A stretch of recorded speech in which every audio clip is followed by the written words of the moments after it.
먼 미국 땅에서 자식들을 잘 키워내고 열심히 사신 여러분들 정말 장하십니다. 안녕하세요. 전원주입니다. 전쟁도 가난도 겪은 우리 세대는 참 눈물겨운 세월을 살았죠. 아메리칸 드림을 이루기까지 여러분들의 세월이야 어떠셨겠습니까? 건강 관련 프로그램에 출연하면서 요즘 제가 깨달은 건요, 양 한 방을 잘 결합하는 게 최고의 건강 관리라는 겁니다. 클레버 케어, 메디케어 어드밴티지 플랜 아세요? 양방과 한방의 좋은 혜택들을 쏙쏙 뽑아서 제공해주는 똘똘한 플랜이더군요. 우리 한인의 건강 문화도 이해하고 실력 있는 한국 의사와 전문의를 척척 연결해 준다니 얼마나 똘똘합니까? 이제 우리도 똘똘한 클레버 케어 플랜으로 150까지만 사십시다.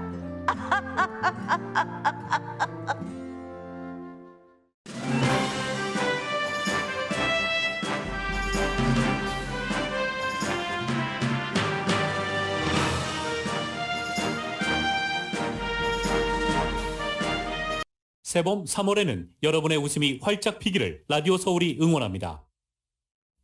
강혜신의 오늘의 미국.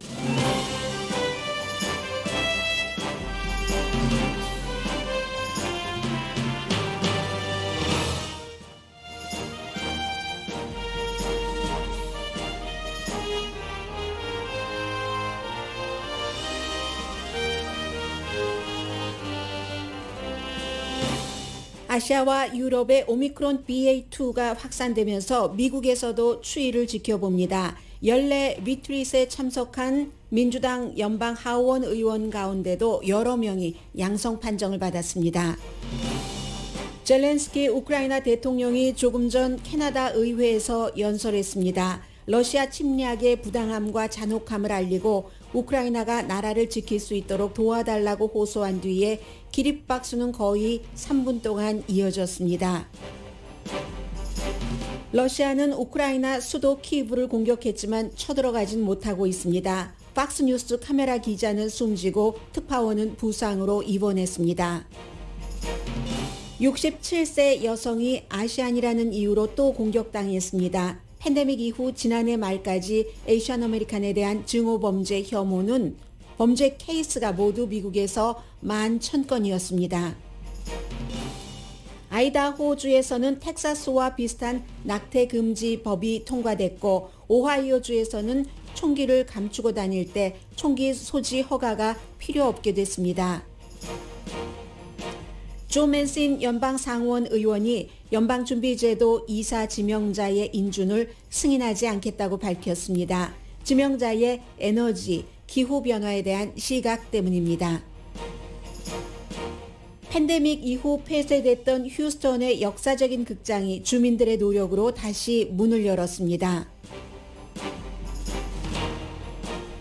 여러분 안녕하십니까? 오늘의 미국 강예신입니다. 인플레이션이다, 우크라이나 전쟁이다 해서 많은 더 좀 거시적인 내용들을 보도해드리고 하는 동안 우리의 건강을 깜빡 조금 느슨하게 가져갈 수도 있는 분위기가 만들어졌습니다. 그런데 오늘 아침에 제가 다시 주의하자 하는 상황에서 말씀을 드리겠습니다. 아시아와 유럽에서의 오미크론 BA2를 지난번에 많이 말씀을 드렸습니다. 처음에 이제 일부 국가에 따라서는 BA2를 감지할 수가 있고 일부 국가에서는 감지가 조금 어렵다고 하는, 그래서 잡히지 않는다는 뜻에서 스텔스라는 이름이 붙었었죠. 그 오미크론 BA가 아시아 한국이라던가 홍콩이라든가 이런 나라에 퍼져서 지금 홍콩은 무척 심각합니다. 홍콩이 중국과 마찬가지로 이 오미크론에 대해서 거의 우리는 없겠어 하고 제로, 토러런스를 선언을 했었고 상당히 지켜졌었는데 지금은 홍콩이 최악의 지역이 됐습니다. 문제는 백신에 대한 부정적인 시각 때문입니다. 홍콩 사람들 40%가 백신 접종 받지 않았고 특히 나이 드신 분들일수록 더 안 받았습니다. 70세 이상 분들은 50% 정도가 백신 접종을 안 했습니다. 백신 접종에 대한 어떤 부정적인 시각 때문인데요. 정부를 믿지 않기 때문에 그렇습니다. 중국에 의해서 압박당했고 그리고 이제 중국 백신을 많이 맞으니까는요. 시노박스를 많이 맞고 있기 때문에 물론 뭐 홍콩에서도 파이저 앤 바이오엔텍도 가능하지만 주로 이제 중국 백신을 맞으니까 여러 가지 이유로 뭐 백신에 대한 불신 이런 것도 있고 또 서양 의학에 대한 백신에 대한 백신은 뭐 서양에서 만든 것이기 때문에 잘못된 정보 등에 따라서 그렇다는 겁니다. 그래서 이달에 홍콩에서 사망률이 현재 10만 명당 25명인데 이게 이제 미국에서 뉴욕에서 한창일 때 사망률만큼은 아니지만 지금 대체적인 다른 나라의 인구 대비 사망률보다는 더 많고 그리고 더 올라갈 것으로 예상이 됩니다. 보통 이제 이러한 것들이 마구 퍼지고 나서 3주일 뒤부터 사망자가 나오기 때문이죠. 중국은 뭐 본토에서도 또 나이 드신 분들의 백신 접종률이 조금 낮은 것으로 나오고 다시 상해도 극장 문 닫았고 식당도 문 닫았습니다. 공장도 문 닫았기 때문에 다시 공급망 같은 것, 특히 이제 아이폰 같은 것 제조가 조금 늦춰질 수 있습니다. 공급망에 영향을 주면 또 인플레이션에 당연히 영향을 주겠죠. 그리고는 뭐 뉴질랜드, 싱가포르, 한국 등 태평양 그쪽 지역의 국가가 홍콩보다는 뭐 사망률은 낮지만 아무튼 백신 접종률이 높은데도 한국의 경우 지금도 뭐 30만 명 하루 확진자를 유지하고 있으니까요. 그리고 미국으로 볼 때는 유럽이 더 중요합니다. 유럽이 미국보다 이 코비드 19에 대해서 몇 주일 앞서가고 있는데 지금 뭐 영국, 어제 독일 잠깐 말씀드렸고 이태리를 포함해서 다른 유럽 지역에 오미크론 BA2가 많이 퍼지고 있습니다. 그래도 뭐 여러분들께 너무 많이 걱정하시라고 드리는 말씀은 아니고요. 미국은 뭐 백신 접종률이 낮긴 하지만 그래서 오미크론 1을 포함해서 이 이전까지 미국 인구의 45%가 이렇게든 저렇게든 한번 코비드 19에 감염된 것으로 질병통제국에서 계산을 하거든요. 그러면 한번 감염되신 분들이 감염 다시 되지 않는다는 보장은 없지만 감염되더라도 조금 좀 뭐라고 할까요? 아픈 것이 좀 덜 아플 수 있고 그나마 백신 접종 받고 또 부스터샷까지 맞으신 분들은 한 번도 감염되지 않으셨다 하더라도 아주 아픈 경우는 드물기 때문에 중요한 것은 백신 접종을 하지 않으신 분들 그런 분들이 굉장히 중요하고요. 지금이라도 백신 접종하시는 게 좋고 더군다나 이제 미국에서는 조심은 하되 주변에서 이젠 한국 분들도 나 아는 사람 코비드 19으로 숨졌어 하는 얘기 많이 들으실 겁니다.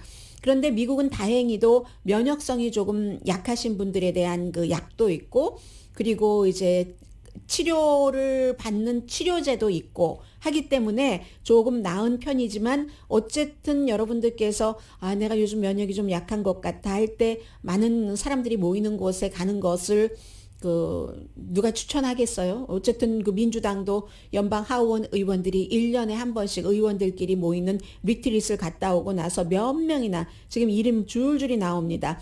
캘리포니아가 지역구인 연방 하원 의원도 나 양성 반응이다 하고 나오니까 마스크를 벗었다고 해서 완전히 안전하다는 건 아니고 우리가 코비드 19과 함께 살아야지 되기 때문에 여러분들 조심하십시오. 이제 느슨해지셨던 분들이 계실 것 같아요. 그런 분들께 제일 중요한 것은 건강이니까 우선 말씀드렸습니다.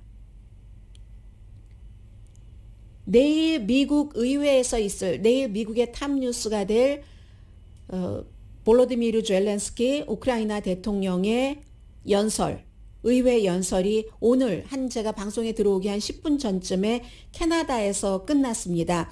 아주 젤렌스키 대통령은 그냥 평이한 말을 하는데 평이한 말의 평이한 말의 강함이 이렇게 많이 발휘되는 것을 보기가 쉽지 않은데 어쨌든 그가 연설하기 전부터 캐나다도 상원, 하원, 양원이잖아요. 양원 의원들이 전부 박수를 치는데 그 소리가 정말로 우렁찼습니다.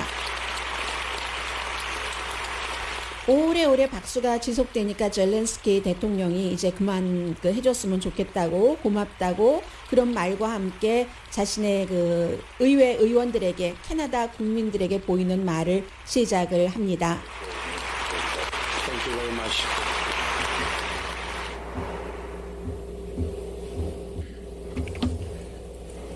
통역이기 때문에요.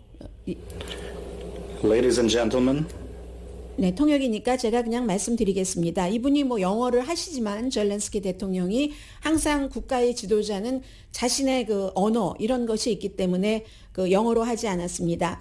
아주 쉬운 얘기였어요. 그 러시아가 침략자라는 것을 분명히 얘기를 했고 이 순간도 우크라이나를 포격한다, 폭발을 터뜨리고 있다, 폭발물을 하고 있는 것 하면서 캐나다 사람들에게 생각을 한번 해보세요. 캐나다에 있는 공항 근처에 토론토 공항 근처에서 그냥 펑펑 폭발음이 들린다면 어떻겠습니까?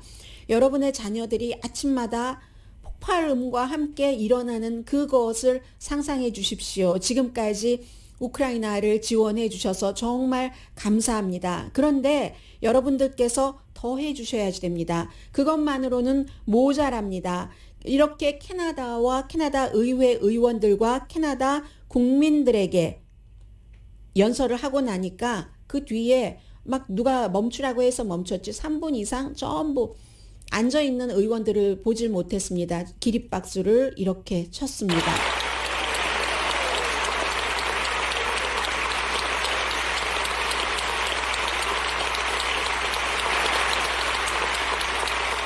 끊이질 않습니다. 러시아는 지금 키예브 수도의 그 메트로역 입구에서 폭발을 시켜서 방공호로 쓰고 있잖아요. 쉘터잖아요. 사람들이 지하에 가서 숨을 수 있고 하는, 근데 더 이상 숨지도 못하게 하니까 사인이 붙어 있는데 열차는 더 이상 이 정거장에서 멈추지 않습니다. 우크라이나의 수도 키예브의 열차역에 붙여 있는 사인입니다. 15층짜리 아파트도 공격을 해서 당연히 사망자가 있겠죠. 그 안에 갇힌 사람들 구조 작업 이어지고 있습니다. 이렇게 키예브 주변, 키예브를 폭격했어도 러시아의 전진, 군화 전진은 아직은 막혀 있습니다. 다른 지역은 더 처참한 지역도 있어서 마리우폴 같은 경우 동부에 그 러시아 쪽에서 원래 가지고 있었던 돈바스 지역의 마리우폴 같은 경우는 현재 한 35만 명이 그 안에 갇혀 있는데 나가지도 못하고 들어가지도 못하고 물도 없고 땔감도 없고 음식도 없습니다. 팍스의 피에르 자크리제우스키 카메라 기자입니다. 사망했습니다. 키예브 인근에서. 어제 팍스가 또 다른 특파원, 이 특파원은 여러분들께서 텔레비전에서 많이 보셨을 것 같은데요. 좀 젊고 벤자민 홀이라는 팍스 특파원, 아프가니스탄, 이라크 전쟁에 많이 나가서 취재를 하는 종군 기자입니다. 이 사람이랑 함께 취재를 하다가 이 그 특파원은 그 벤자민 홀 특파원은 부상당해서 지금 입원 중인 것으로 알려져 있고 팍스에서 이걸 자세히 보도하지 않았습니다. 그런데 오늘 이제 누군가가 숨졌으니까 카메라 기자가 숨졌으니까 팍스에서 직원들에게 이렇게 알렸고요. 이 지금 병원에 입원해 있는 그 팍스의 그 벤자민 홀 특파원은 젊기 때문에 아이가 어리거든요. 어린 딸이 그 집에 있습니다. 아버지를 얼마나 걱정할까요?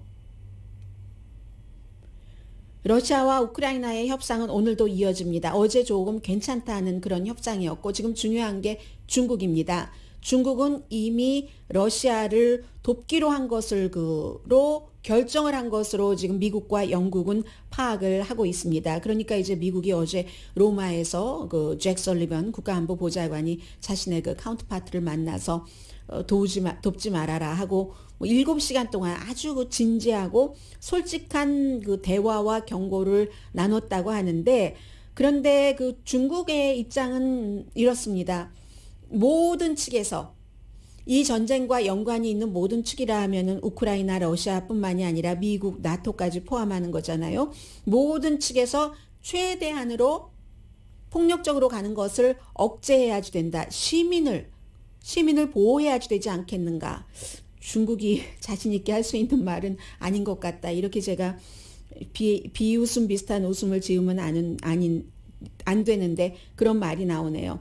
시민을 보호하는 것이 가장 중요한 것이 아니냐. 중국에서 한 얘기입니다. 그런데 하나 분명한 것은 중국은 지금까지 한 번도 러시아를, 푸틴을 침략자라고 비난한 적이 없습니다. 그러자 오늘 폴란드와 체코와 슬로베니아, 총리 3명이 우크라이나의 수도 키브를 방문을 해서 포탄이 터지는데 이 3개 국가의 총리들이 그곳을 방문을 한다는 겁니다. 우크라이나 총리도 만나고 오늘 이제 또 그 자신의 집무실에서 연설을 했겠죠. 젤렌스키 대통령도 만나는데 전부 이제 나토 그 가입국이기 때문에 유럽연합 가입국이기 때문에 유럽연합을 대표해서 간다는 겁니다.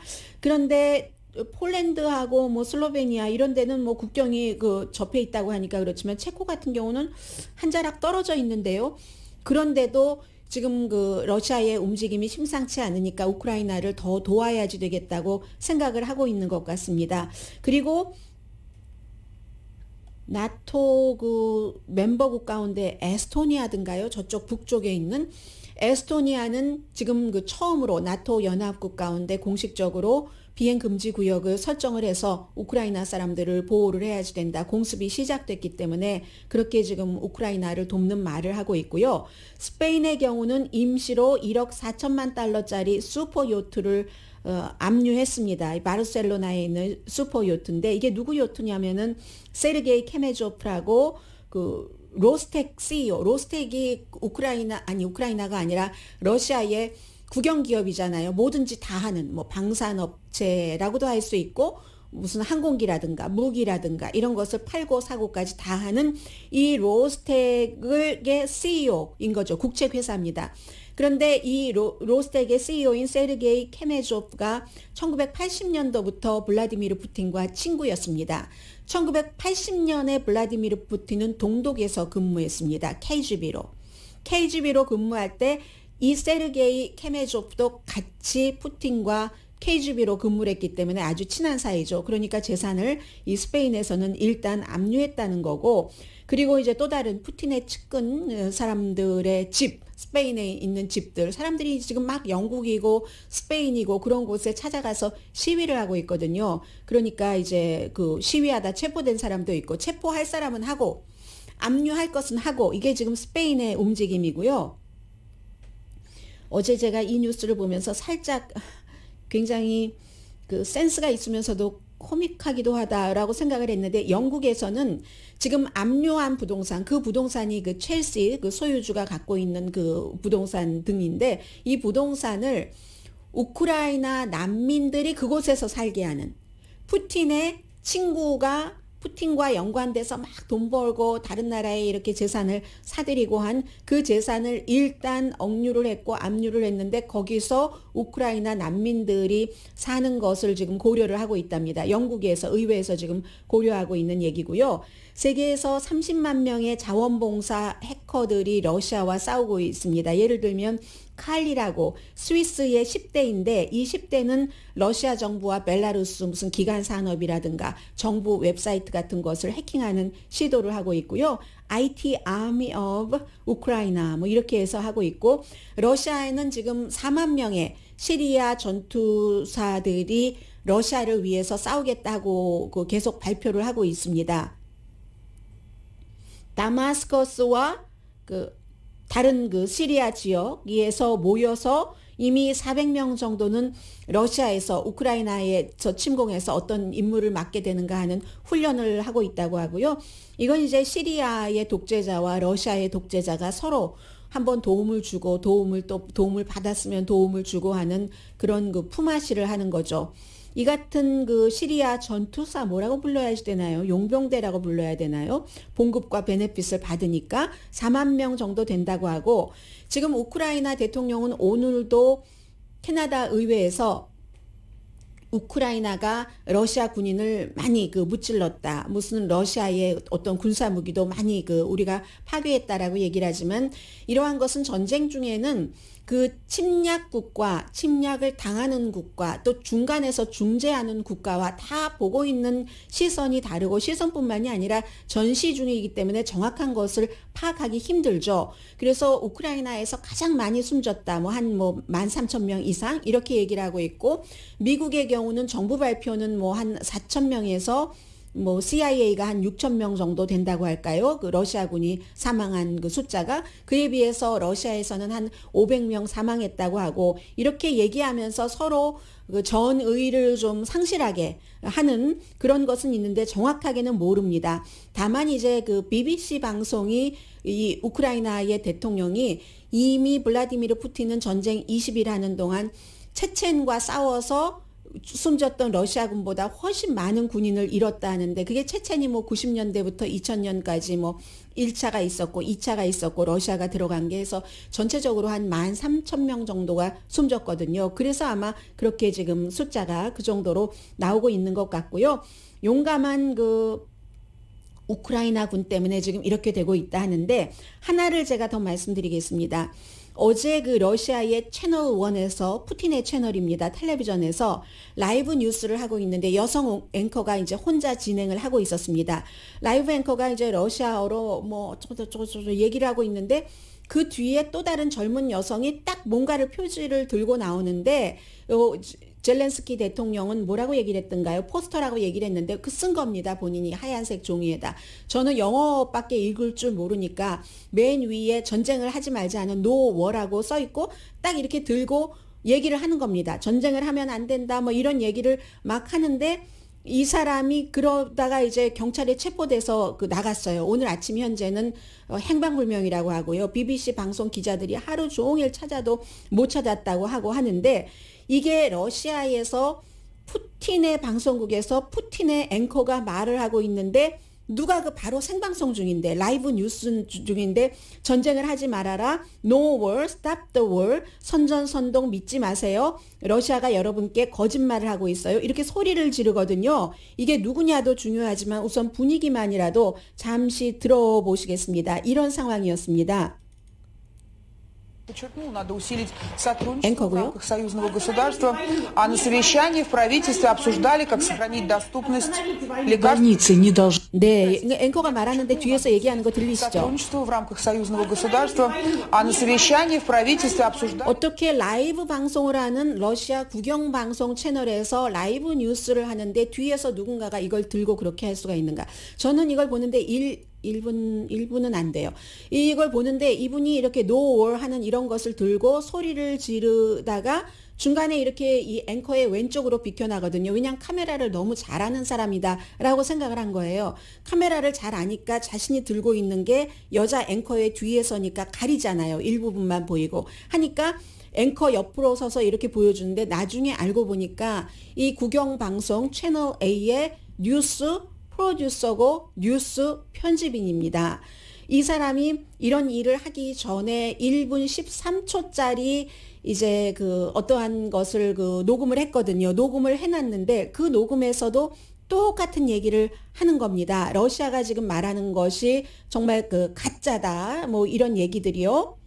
하면서 То, что сейчас происходит на Украине, это преступление. И Россия страна-агрессор. И ответственность за эту агрессию лежит на совести только одного 러시아가 우크라이나에 하고 있는 일은 범죄입니다. 러시아는 침략국입니다. 러시아 원에서 일하면서 제가 크렘린에 선전을 해왔습니다. 이제 너무 부끄럽습니다. 거짓말을 텔레비전에서 하도록 한 게 부끄럽습니다. 이 미친 광기를 멈추는 것은 러시아 사람들에게 달렸습니다. 지금 거리로 나가십시오. 두려워하지 마십시오. 모든 러시아인이 사실을 알고 거리에 나가서 푸틴이 침략자라고 얘기한다면 그 모든 러시아인을 푸틴이라 할지라도 모두 감옥에 가둘 수는 없습니다. отравил Навального. Мы просто безмолвно наблюдали за этим античеловеческим режимом. 네, 그리고는 이제 행방을 알 수 없게 된 이름이라도 불러드릴까요? 이름이 마리아, 그 first name은 마리아고 마리아 오브시안니코바라는 프로듀서였습니다. 그러니까 또 젤렌스키 우크라이나 대통령이 정말 대단한 시위다. 진실을 그 말하는 것을 멈추지 않는 그런 분들, 그 러시아 분들에게 감사합니다라고 얘기를 했습니다. 그리고 젤렌스키 대통령은 러시아 사람들과 또 그 러시아 여러 군인들에게도 이 전쟁이 도대체 이렇게 많은 사람들이 숨졌는데 뭐 때문에 숨져야지 되지라고 전쟁을 멈출 수 있도록 그 여론을 지금 조성을 하고 있는 거죠. 침략당한 국가의 대통령으로서요. 오늘의 미국은 전문가가 추천하는 이민법, 가정법 전문 제인정 종합법률사무소, 그리고 머릿속에 많은 것을 생각을 하다가 갑자기 생각을 하려고 하니까 생각이 안 나지만, 코지다운 갤럭시 이불은 잠이 솔솔 오게 하는 기능성 거위털 이불, 거위털 이불 전문회사 코지다운, 친절하고 자세한 상담으로 절개를 최소화하는 복강경 수술 전문 장지아 외과, 매일 아침 재래식으로 직접 만드는 검정콩 생순두부 수라원 순두부, 덜마지 울세라 MRT 특별 패키지로 여러분의 아름다움을 찾아드리는 미러클 레이저 클리닉, 차원이 다른 샴푸형 흰머리 염색약 수화연을 핫세일 중인 한국 홈쇼핑 공동 후원입니다. 수영이나 자전거 같은 게 한번 배우고 나면은 잘 잊어버리지 않잖아요. 몸이 기억하는 거죠. 그런데 이상하게 오늘의 미국을 후원해 주시는 후원 업체들을 알고는 있어요. 개념상으로. 이런 분들 모두 다 장사가 잘 돼야지 되겠지만 특히 더 잘 됐으면 좋겠다 이런 생각을 갖고 있거든요. 그런데 구체적인 디테일은 좀 자신이 없어요. 아마 자신이 없다고 생각하는 것 때문에 기억하지 못할지도 모릅니다. 모든 일이 제가 지금 오늘의 미국을 후원해 주시는 업체의 그 디테일을 설명을 기억하지 못한다는 말씀을 꼭 드리고 싶었던 게 아니라, 모든 것들이 내 자세 자체가 뭐 늘 해오는 건데 안 잊어버렸어 하면은 안 잊어버리는데, 갑자기 뭐 아무것도 없고 자신이 없어 하면은 잊게 되는 것 같아요. 네. 뉴욕에서 65세 그 여성을, 지금 정확하게 신원, 이름 같은 것이 밝혀지지 않았고, 그렇지만 에이시안이라는 것은 분명하고 또 공격을 당했습니다. 아주 처참하게. 이 담당 법 집행관이 나는 이런 광경은 처음 봤다라고 얘기를 했는데, 이게 계속 에이시안 아메리칸에 대해서 코비드-19 이후에 이어지는 혐오 범죄입니다. 남자보단 여자가 많잖아요. 힘이 약하니까. 그래서 뉴욕에 금요일이라고 하는데 6시 조금 지나서 용커스라는 뉴욕시 근처죠. 에이시안 인구는 그다지 많지 않은 곳인 것 같아요. 7%밖에 없다고 하고, 아마 지역 자체가 그 아프리칸 아메리칸이 많은 곳일 겁니다. 감시 카메라에 잡혔는데 하얀색 마스크를 쓰고 검은색 후디를 입고 머리까지 이렇게 쓰고 쇼핑카트를 이렇게 움직이면서 어떤 남자와, 말하자면 용의자죠. 지금 체포됐지만 용의자를 이렇게 지나갔대요. 그랬더니 용의자가 뒤쫓아와서 아파트먼트 문을 열려고 하는데 때리는데, 그 때리는 게 용의자가 덩치가 커요. 일단 덩치가 크고 완전히 그 큰 손으로 때리니까 바닥에 누워서 거의 기절하다시피 했겠죠. 이렇게 덩치의 차이를 보면 그렇습니다. 그리고 양손으로 때리는데 1분 동안에 125번을 때렸고, 그리고 나서도 발로 7번 찼고 침을 퇴뱉고 사라졌다는 겁니다.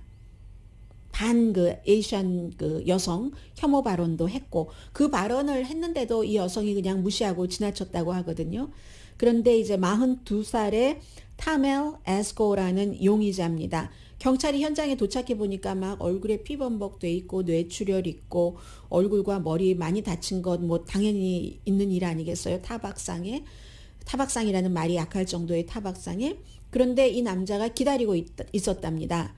이 남자는 뭐 당연히 보석금 없이 수감이 됐는데 14번 체포돼서 그 가운데 반은 중범이었고, 2011년도에도 폭행 혐의로 유죄 그 판결을 받고 3년 감옥형을 언도받았지만 2년 반 만에 가석방돼서 2013년 10월 달에 가석방이 됐답니다.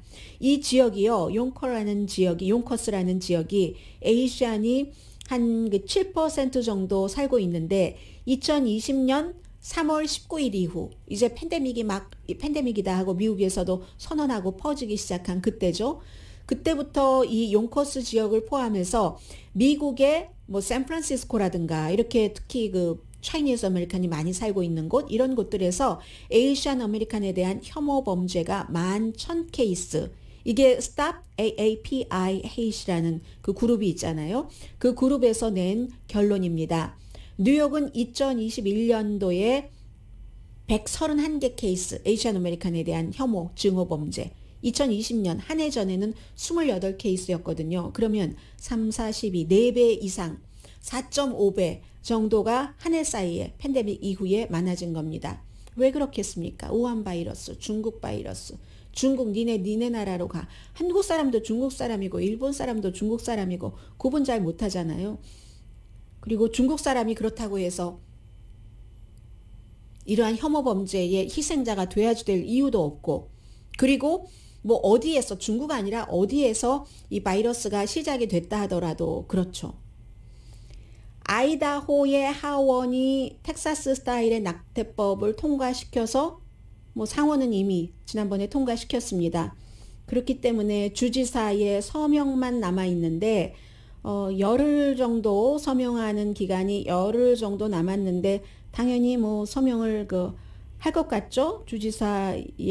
주지사도 아이다호니까 서명을 할 것 같고 30일 이후에 발효가 된답니다. 다만 텍사스와 다른 것은 텍사스의 낙태금지법이 임신하고 6주일이 지나면 강간이든 근친상간이든 예외를 두지 않고 그리고 이제 낙태를 금지하는 거잖아요. 그런데 아이다호는 하나 예외는 둡니다. 대신에 강간이나 근친상간으로 인한 임신일 경우에는 경찰에 가서 보고서 쓰고 그 보고서를 경찰 리포트를 가지고 이제 낙태가 가능하게 된다는 거고요.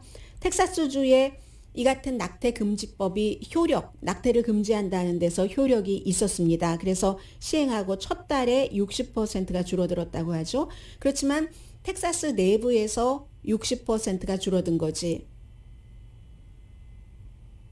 다른 주로, 인근의 주로 가서 낙태하신 분들도 많을 테고, 이런 경우에는 뭐 강간이라든가 근친상간이라든가 뭐 산모의 건강이라든가 여러 가지 이유에서 눈물을 머금고 낙태를 할 수밖에 없었는데 특히 돈이 없는 분들에게는 더 큰 아픔이 되는 거겠죠. 오하이오주는 주지사가 총을 이제 다른 사람에게 안 보이게 가지고 다니는 컨실드 총이 있죠. 이건 허가 없이도 가지고 다니도록 최종적으로 서명을 했습니다. 오하이오 주지사가 이제 공화당이긴 하지만 오하이오주에서도 총기 범죄가 일어났었기 때문에 총기에 대해서 규제를 강화해라 하는 뭐 이 같은 여론이 많이 있었거든요. 특히 2019년도에. 그래서 그런 것을 조금 해보려고 했습니다. 왜 오하이오 데이튼에서 9명이나 숨진 그 사건이 있은 뒤에 주지사도 이거 좀 해야지 되겠어 라고 하긴 했지만 공화당이지만 했습니다. 노력을 했습니다. 그런데 오하이오주가 워낙에 공화당이 강하기 때문에 다수당이기 때문에 의회에서 받아들여 주질 않았죠. 그리고 나서 결국은 21살 이상만 되면 누구든지 보이지 않게 컨실드 총을 가지고 다닐 수 있도록 하는 법에 서명을 했습니다.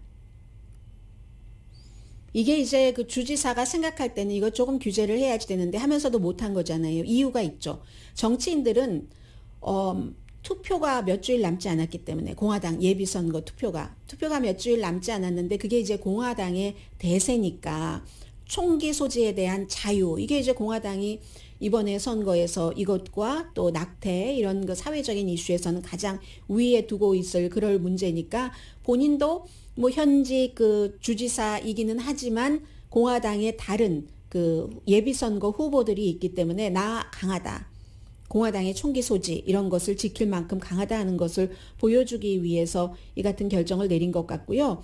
그렇다면은 지금까지는 어땠는가? 지금까지는 오하이오주에서 이제 컨실드 총을 이렇게 가지고 다니려면은 8시간 교육을 받아야지 되고 트레이닝 여러 가지 트레이닝을 받고 당연히 신원조회도 하고요. 또 그래서 결국은 로컬의 쉐리프가 허가를 내주는 그런 형태였거든요. 그런데 이제는 이런 것 없이 허가 없이 그냥 할 수 있게 됐습니다. 그렇기 때문에 이 같은 일에 대해서는 거의 보수적인 주라 할지라도 법집행관들은 상당히 반대를 합니다. 법집행관들은 뭐 아무래도 이것도 견물생심 아니겠어요? 총이 있으면 쏘겠죠.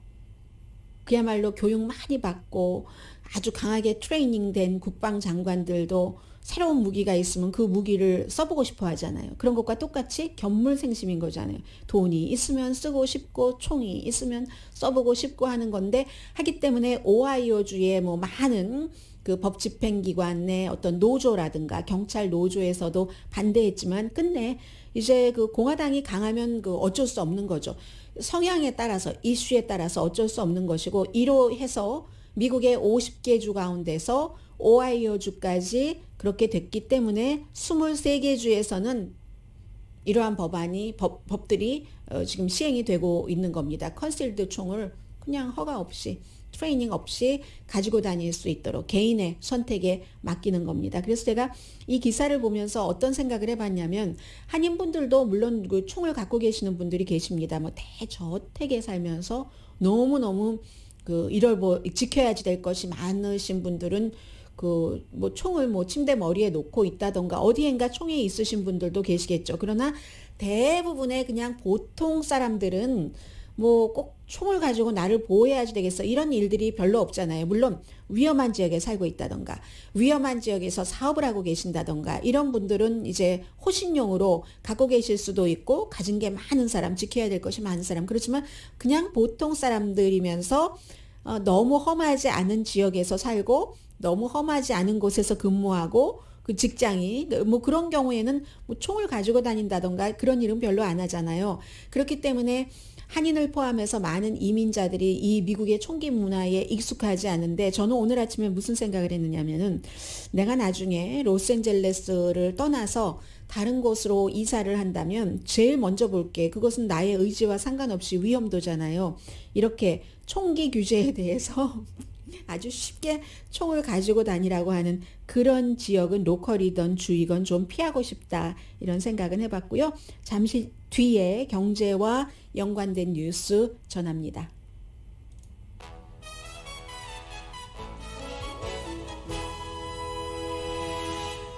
라디오 서울방송 오늘의 미국 듣고 계십니다. 네, 지금 오늘 연준 공개시장위원회 시작해서 내일인데 아마 특별한 일이 없으면 0.25%포인트 이자율 올린다는 발표 나올 것 같고요. 이 우크라이나 이 전쟁으로 인한 그 여러 가지 문제에도 불구하고 그렇게 나올 것 같습니다. 그리고 제가 앞서서 하나를 좀 덜 말씀드린 게 있는데요. 우크라이나의 그 채널 1의 그 프로듀서인 시위한 그 여성이 러시아 말을 믿지 말아라 한 그 부분에 대해서인데 오늘 아침에 NPR 방송을 들으면서 이렇게 출근을 하고 있는데 우크라이나 사람이 러시아에 있는 부모님에게 전화를 걸었대요. 했더니 부모님이 전화도 안 받고 하는데 억지로 힘들게 걸어서 받아서 지금 우크라이나 사정을 얘기를 해줬다는 거예요.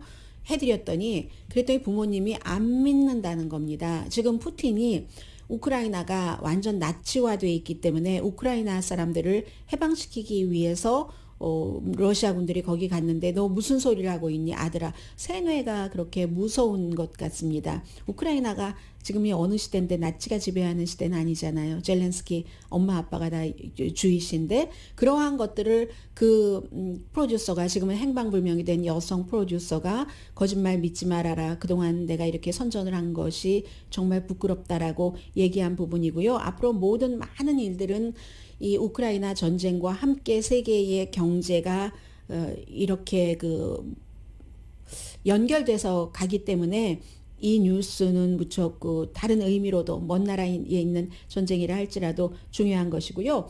미국에서는 조 맨신 연방상원 의원이 두 가지를 얘기를 했습니다. 세라 블룸 레스킨 연방준비제도 이사 지명자 백악관에서 해놨는데 나 안 해줄 거야. 상원에서 지명 안 해줄 거예요. 하면 불가능하거든요. 공화당에서 한 명도 지금 안 한다고 하고 공화당은 이제 지금부터 우크라이나에 대해서는 지금까지는 바이든 대통령에게 협조를 했지만 하고 싶어서 한 것은 아니고 지금 너무나 거대한 물결이기 때문에 바이든 대통령 좋으라고 한 것도 아니고 하지만 그 이외에는 다 반대를 하기로 일단은 중간 선거가 있기 때문에 작정을 해서 웬만한 것은 지금 해주지 않습니다. 그런데 조 맨슨이라는 민주당 상원 의원이 안 해주면 이건 안 되는 거죠. 올해 60세인데 세라 블룸 레스킨 지명자가 기후 변화에 대해서 또 그에 따른 정책 환경 정책에 대해서 조 맨신 의원과 다른 입장을 갖고 있기 때문에 그렇습니다. 왜냐하면 조 맨신 의원은 석탄이 많이 나는 웨스트 버지니아가 지역구일 뿐만이 아니라 어느 어느 정치인보다도 화석 연료 업계에서 그 기금을 가장 많이 받고 있는 사람입니다. 그러니까 이 사람은 전기 자동차를 만들고 뭘 어떻게 하고 또 전기 자동차를 만들기 위해서 기간 산업을 마련하려면 다른 것에 뭐가 어떻고 화석 연료에 제재하고 이런 거 다 싫어하죠. 그래서 연방정부가 전기자동차 네트워크에 투자하는지 난 이해가 안 간다라고 얘기를 하고 있고 뭐 연결되는 부분입니다. 세라 블룸 레스킨이라는 연방준비제도 그 이사 지명자도 하지 않겠다 했으니까 백악관에서 아직까지는 거두지 않았는데 되게 힘들 것 같아요. 인플레이션에 대한 걱정과 스트레스는 백인보다 소수인종이 더 많이 받는다. 에이션 아메리칸이나 히스패닉이나 아니면 뭐 흑인의 경우가 백인보다 그런 그 아프리칸 아메리칸, 히스패닉, 에이션 아메리칸은 35%가 인플레이션 때문에 스트레스 엄청 받는다 했는데 백인은 28%고요. 그 가운데서도 흑인 여성과 히스패닉계 남자가 44% 강하게 스트레스 받는다. 이 비율이 높습니다. 돈이 이렇게 말씀드려서 죄송합니다만 돈이 없는 사람들이 물가가 오르면 가장 힘들죠. 그래서 6만 달러 미만의 가정 미만이신 분들은 거의 반이 물가 오르는 것을 걱정하고 15만 달러 이상은 13%만 걱정합니다. 물가가 올라도 뭐 100% 이렇게 오르는 것은 아니니까요. 1년 전에 비해서 지금 약 8% 정도 올랐습니다. 전반적으로는 58%가 작거나 크거나 재정에 부담이 된다라고 얘기를 했는데 이게 11월 달에 56%와 비교를 하면은 2%포인트 늘어났고요. 중간선거에서는 민주당에 더 해가 되죠. 소수인종이 민주당을 많이 지지하고 있는데 이게 그렇고 또 공화당과 무당파가 민주당보다는 인플레이션에 대해서 이 정부가 해야지 돼 하는 그 과제로서 더 중요하게 생각을 하고 있답니다. 미국 사람들이 바이든과 의회가 가장 중요하게 풀어야지 될 뭐 여러 가지 이슈가 있으면 그게 물가 인상, 인플레이션과 경제가 제일 위에 나와 있거든요. 월스트리트저널이 조사를 한 결과로 어떤 여론조사 업체에 의뢰해서요. 1,500명의 등록된 유권자를 대상으로 3월 2일부터 7일까지 한 여론조사 결과입니다.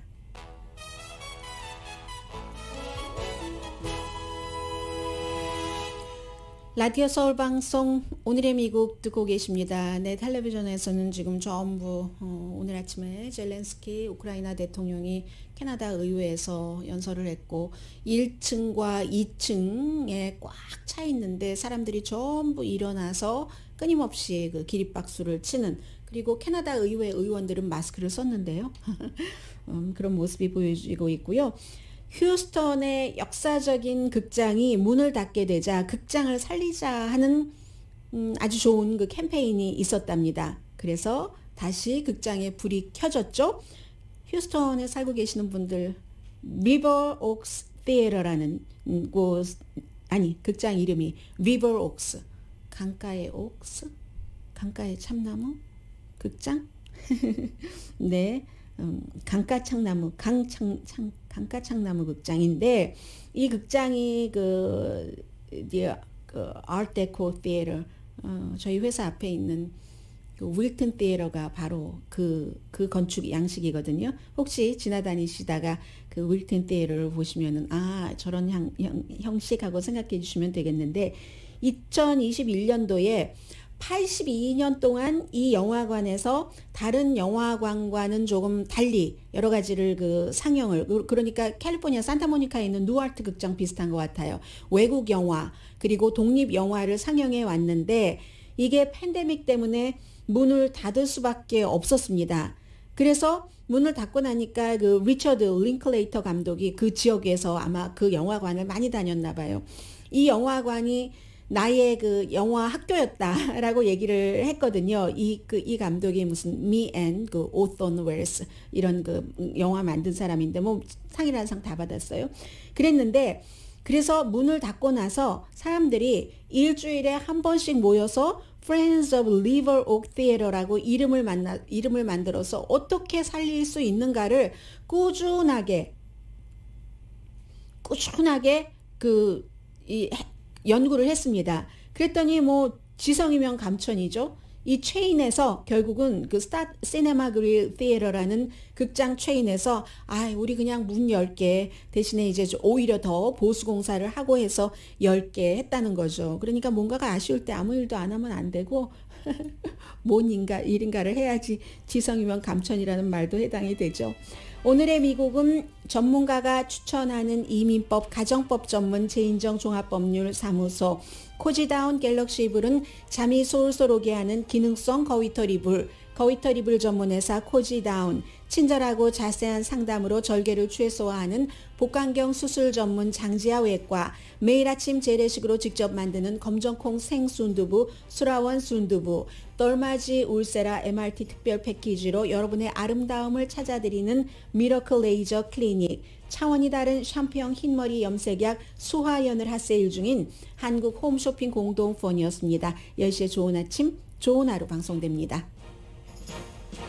컨트리 가수 그 달리 파튼도 락앤롤 그 홀 오브 페임 명예의 전당에 이름으로 올리는 17명 후보인가에 됐는데 나는 빼라 라고 얘기를 하면서 다른 사람 해라 하고 스스로 이름을 리스트에서 빼는 사양을 보여줬다고 하네요. 강희신이었습니다.